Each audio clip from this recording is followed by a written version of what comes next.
O que é religião? De acordo com o dicionário Oxford, religião é crença na existência de um poder ou princípio superior, sobrenatural, do qual depende o destino do ser humano e ao qual se deve respeito e obediência. Essa noção de religião, entretanto, não é fixa.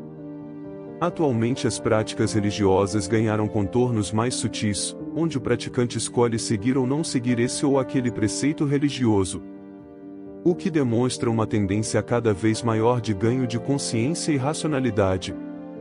Antes de abordar o assunto principal desse artigo, cabe destacar a posição deísta sobre o enunciado pelo dicionário de Oxford. Cremos na existência de um Criador das leis naturais que permitem desenvolvimento da vida, mas que não intervém no destino do ser humano e pelo qual não lhe deve obediência, uma vez que não deixou nenhum mandamento, mas sim a razão e o intelecto para que progredisse. Quando as primeiras cidades estavam sendo formadas, os homens primitivos e selvagens eram subjugados pelo poder da espada para que mantivessem a ordem e assim, permitir o crescimento das comunidades. Mas o jugo da espada não foi suficiente para estabelecer os limites da civilidade e moralidade. Era necessário existir um poder dominador superior, ao qual o homem devesse ter medo e render obediência. Uma crença que o fizesse temer um destino ainda pior do que a espada, caso não se portasse bem. Usando a ignorância do homem sobre os fenômenos naturais e com a criação de mitos e lendas, surgiram as primeiras religiões. O truque funcionou. Mas apesar de trazer um pouco de ordem e orientação moral para o homem primitivo, o método empregado é perverso. Meter medo na pessoa para que ela não desobedeça e ao mesmo tempo reforçar a ligação dela com o objeto a ser temido através da veneração é um vício que causa dependência, e como tal, deve ser combatido. Esse método tem sido usado há pelo menos 5.000 anos e está tão enraizado em nosso inconsciente cultural, que praticamos até hoje em nossas casas com nossas famílias.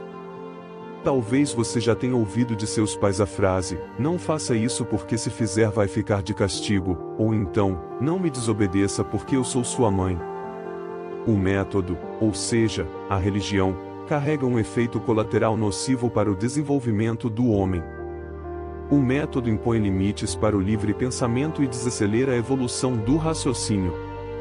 O homem nunca vê ele próprio como agente de seu destino e, portanto, não desenvolve o raciocínio necessário para sua própria evolução. Somente a razão e o intelecto é capaz de permitir o progresso do homem, e assim se aproximar, em entendimento, do princípio criador de todas as coisas. Contudo, o homem está evoluindo, lenta e dolorosamente, mas está. Evoluímos porque é natural para nós raciocinar e pouco a pouco utilizamos cada vez mais esse presente de Deus, que é único. Podemos dizer que estamos na infância do pensamento. Há muito espaço para crescer e o tempo que levará depende exclusivamente de nos livrar das amarras que nos impedem de acelerar. A religião. Mas a mudança de método só acontecerá a partir do entendimento das causas e efeitos que a religião impõe e para isso precisamos entender como a religião funciona. A partir daí, fica mais fácil evoluir o pensamento e entender que o medo gerado pela religião é limitador. Como disse Freud, quando a dor de não estar vivendo for maior que o medo da mudança, a pessoa muda. Então, como a religião funciona? A religião emprega 3 artifícios para seduzir o pensamento do homem: o mistério, o milagre e a profecia.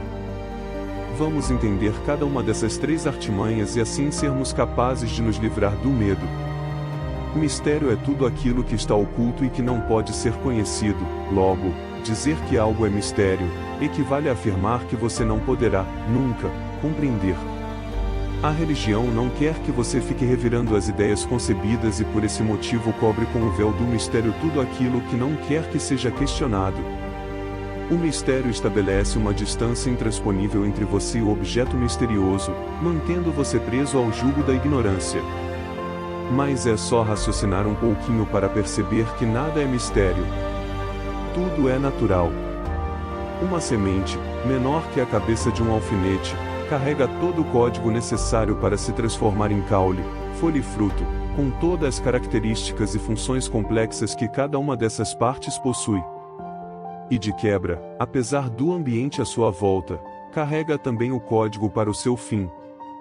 Não é preciso ensinar ao óvulo e ao espermatozoide como eles devem produzir um ser completo, composto de estruturas especializadas.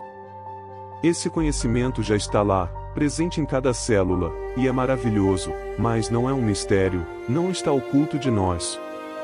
É natural, assim como todo objeto da criação de Deus.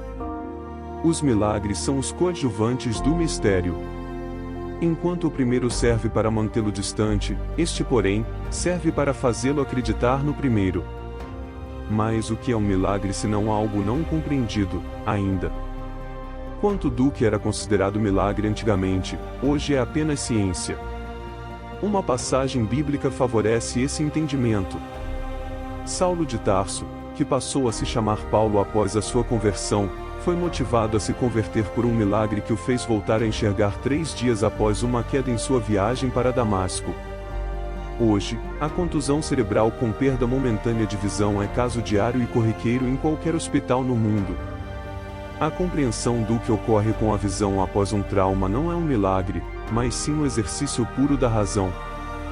Se naquele tempo Saulo tivesse o entendimento do que lhe ocorreu, talvez, como o bom fariseu que era, nunca teria se convertido. Basta refletir um pouquinho para reconhecer que os milagres fabulosos como ressuscitar mortos, andar sobre a água e multiplicar comida do nada, não acontecem mais desde que o homem passou na pré-escola do raciocínio. Por quê? Algum motivo especial ou sobrenatural para isso? Não, simplesmente porque são fantasias. Mas há uma forma da religião mantê-lo acreditando nessas fantasias, que é a terceira e última artimanha: a profecia.